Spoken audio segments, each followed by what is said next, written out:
Bonsoir mesdames et messieurs et bienvenue à notre émission spéciale sur Google. Google est surtout connu comme leader incontesté en ce qui concerne la recherche sur Internet. Mais il est intéressant de noter qu'il y a bien d'autres domaines encore où Google s'est hissé en position de leader. Le portail vidéo YouTube, le service de cartographie Google Maps et aussi le système d'exploitation pour portable Android. Même les marques de voitures les plus célèbres installent le système d'exploitation de Google sur leur nouveau modèle. Il semble que Google veut simplifier notre vie dans des domaines toujours plus variés. Il y a déjà à l'essai des voitures qui roulent toutes seules, des réfrigérateurs qui planifient à l'avance, etc. Mais comment cela se passe-t-il pour les dindes de Noël? Elles croient que le paysan est gentil et bon jusqu'à ce que Noël arrive? Notre paysan Google est-il gentil et bon en réalité? C'est ce que nous allons étudier dans cette émission spéciale. D'abord quelques faits sur Google. Plus de 3 milliards de recherches par jour, implantées dans plus de 60 pays, disponibles en plus de 130 langues. Google, du nombre Google, un 1 avec 100 zéros. Ce serait le nom d'un nombre presque illimité de sites web.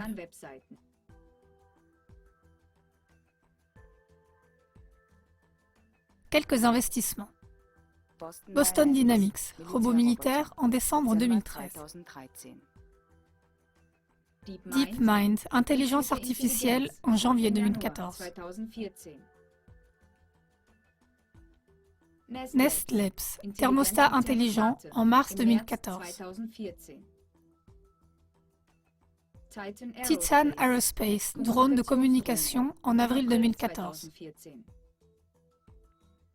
Rangespan, spécialiste de Big Data, mégadonnées en avril 2014.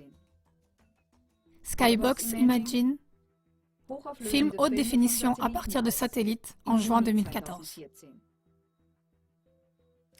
À présent, le système gratuit d'exploitation d'ordinateurs de Google Android s'élargit. Cela ne se passe pas seulement par son installation dans 80% de tous les smartphones du monde.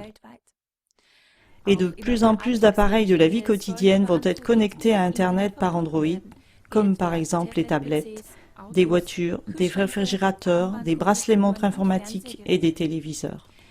Du fait que les appareils peuvent être interconnectés, on transmet des informations personnelles de notre vie quotidienne à Google.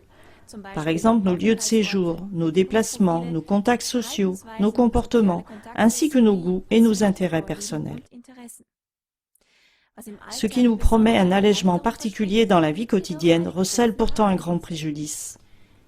Par la technique de Google, un réseau généralisé se développe où tous les hommes seraient constamment surveillés et toujours plus dépendants de la technique. Evgeny Morozov, chercheur expert en ingénierie informatique, l'a parfaitement exprimé. Je ne critique pas la technique, mais je critique la monopolisation du pouvoir par la technique. On devrait inspecter Google d'une manière aussi critique qu'on inspecte Wall Street ou les banques. Dans nos émissions suivantes, vous allez voir jusqu'à quel point ce pouvoir de la technique a déjà avancé.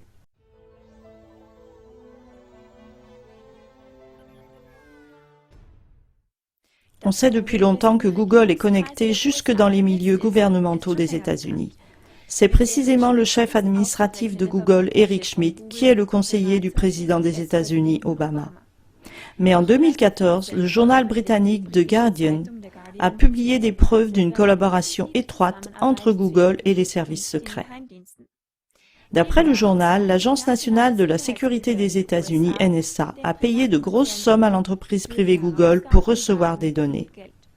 En outre, il semble que des rendez-vous réguliers entre d'une part Google et d'autres fournisseurs d'Internet et d'autre part la NSA ont lieu afin de traiter ensemble des problèmes généralement secrets.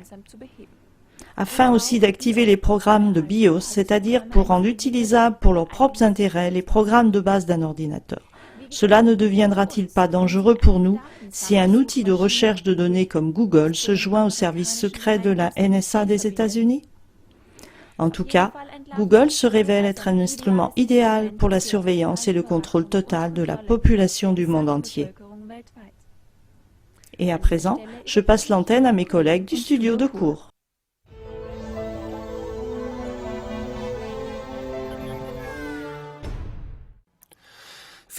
Un grand merci à nos collègues de Vienne.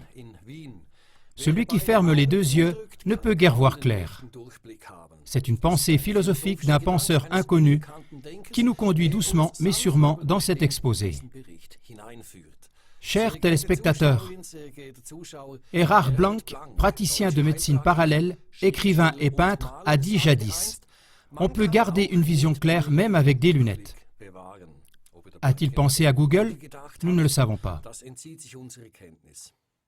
En 2012, Google a présenté sa dernière innovation, le Google Glass. Certes, son introduction sur le marché a été ajournée. Cependant, aux États-Unis, on peut quand même en acheter. Mais chez nous, l'engouement médiatique a un peu baissé. Comme complément du smartphone, le Google Glass devrait nous alléger la vie quotidienne. Il s'agit de lunettes normales qui sont munies d'une caméra, d'un micro, d'un panneau de commande fixé à la branche et d'un prisme de verre. Le prisme de verre recouvre seulement une partie minimale d'un œil et fait fonction d'écran. De plus, un système GPS y est aussi intégré, c'est-à-dire cet appareil dont disposent tous les instruments de navigation. Le porteur de lunettes peut maintenant, dans chaque situation, rechercher des informations utiles concernant des adresses, des personnes, etc. Et on peut photographier et filmer avec ces lunettes sans se faire remarquer. Toutes ces données enregistrées par les lunettes vont être immédiatement sauvegardées avec la position exacte du lieu sur les propres serveurs personnels de Google. Amazon, Apple et Facebook travaillent à réaliser des produits similaires. Un joli jouet d'une certaine façon, n'est-ce pas? Mais la plupart du temps, en ce qui concerne tous ces avantages, on néglige de dire que toutes ces données et informations enregistrées sont transmises au producteur. Un chemin tout simple pour faire de l'espionnage par la petite porte. Ce faisant, Google Glass procure une vue plus claire non seulement à l'utilisateur, mais aussi aux grands consortiums américains qui peuvent ainsi avoir plus d'influence sur leurs utilisateurs. Ce n'est pas seulement par les lunettes que Google aimerait savoir comment et dans quelles conditions nous vivons, mais c'est aussi d'une façon toute différente. En 2014, Google a repris Nest Labs.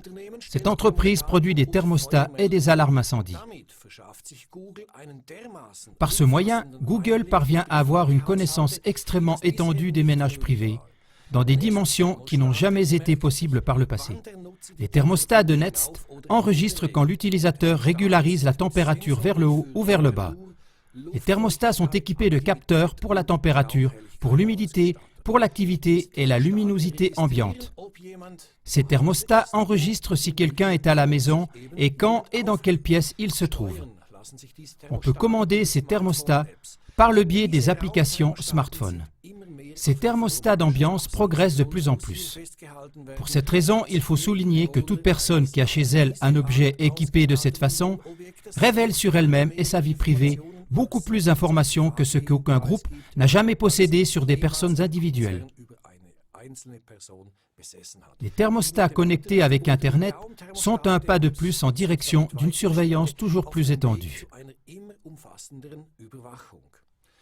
Ainsi, chaque pas et chaque mouvement que nous faisons chez nous serait non seulement surveillé, mais aussi sauvegardé pour l'éternité. Chers téléspectateurs, le problème n'est pas seulement cet appétit insatiable de données. De ce fonds inépuisable de données qui s'accumulent dans les serveurs, il ne résulte pas seulement l'établissement d'un profil exact du citoyen qui est maintenant devenu transparent. Non, le développement continue jusqu'à l'intelligence artificielle. Cela peut-il devenir un nouveau pouvoir? Le géant des moteurs de recherche ne se contente pas de sauvegarder le mot-clé entré lors de toutes nos recherches. Il note également sur quel site et à quel moment nous avons cherché des informations. La masse énorme de données qui résulte de cette recherche peut être évaluée par des ordinateurs performants et peut permettre de toutes nouvelles déductions à l'ordinateur. En janvier 2014, Google a repris avec DeepMind une entreprise qui veut apprendre à des ordinateurs spéciaux à réfléchir par eux-mêmes avec l'aide de ces grandes masses de données. Rien qu'avec l'évaluation des demandes d'une certaine région, l'intelligence artificielle est en état de prédire, par exemple, une épidémie de grippe plus exactement et plus vite que ce que tous les systèmes humains ne l'ont fait jusqu'ici. L'élite financière, dont Google est en possession, pourrait à tout moment nous abreuver de ses conseils ou même nous soulager de nos décisions. Google, Quo Vadis? Où vas-tu? JP Morgan et la Bank of New York n'en sont que deux mots-clés. Dans l'émission suivante, vous entendrez encore d'autres faits et une question qui en résulte. Et une citation de cette émission ne peut que vous faire froid dans le dos. C'était une autre émission sur Google. Nous espérons qu'elle a contribué au sens propre du terme à vous donner un aperçu plus profond de ce sujet. Le franciscain Peter Hammond a fait une remarque. Celui qui regarde dans quelque chose peut comprendre.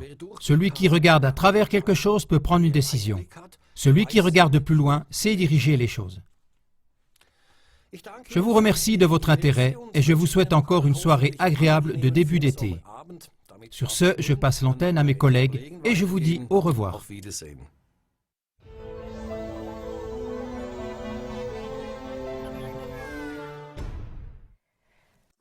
Bonsoir de ma part aussi, chers téléspectateurs.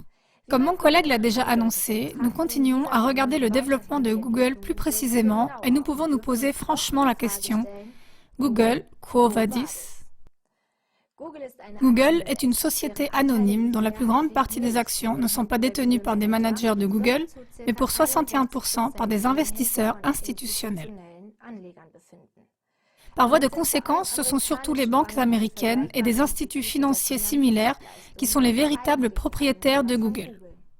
Par exemple, la JP Morgan Chase & Co., la plus grande des grandes banques américaines, et aussi la Banque de New York font partie des banques qui sont associées à Google. Or, on remarque au sujet de la liste des actionnaires de ces 2 dernières années que ces investisseurs institutionnels ont même augmenté leur participation en tout, malgré la fluctuation vers le bas du cours des actions. Peut-être est-ce dû au fait que le profit serait devenu secondaire pour les banques et ceux qui sont derrière elles, du fait qu'ils poursuivent avant tout des buts plus globalistes. Un autre développement auquel il faut faire attention, c'est que Google a repris avec Boston Dynamics, une entreprise qui développe des robots pour l'armée américaine. Parallèlement à cet achat, Google a repris tous les contrats existants pour la production de ces robots. Dans le cadre des commandes prises, un robot tout-terrain devrait être produit qui serait en état, d'après le contrat, d'accomplir des tâches complexes dans un environnement dangereux et détruit, causé par l'homme. Un robot déjà réalisé, qui est fait pour des interventions militaires dans des villes, peut franchir des obstacles jusqu'à une hauteur de 7 mètres. Depuis, Google a accaparé d'autres entreprises productrices de robots et il est maintenant leader du marché aussi dans ce domaine. Par conséquent, un savoir illimité et des automates militaires absolument obéissants et insensibles se trouvent entre les mains d'un propriétaire unique. Dans ce cas, on désirait des propriétaires bienveillants. Il semble que ce ne soit pas le cas. Sur ce sujet, Hannes Wellmann a dit ceci. Ce faisant, le groupe domine le marché justement dans le domaine de l'art de faire la guerre dans le futur. D'après les propriétaires de Google, toutes les informations et les données au sujet d'achat et de vente devraient être collectées par des serveurs de Google. Dans ce cas, un instrument pour l'établissement d'un pouvoir mondial unique se trouverait, conjointement avec tous les moyens de faire la guerre selon la manière moderne, entre les mains d'une puissance unique. Il est grand temps de faire quelque chose contre. Comment? Par exemple, en formant un réseau d'information fort et ferme qui continue à s'élargir, même hors d'Internet. Entrez en contact avec nous. Vous trouverez d'autres informations sous le lien suivant. Merci beaucoup pour votre aide. Nous vous souhaitons encore une bonne soirée. Au revoir. Auf Wiedersehen.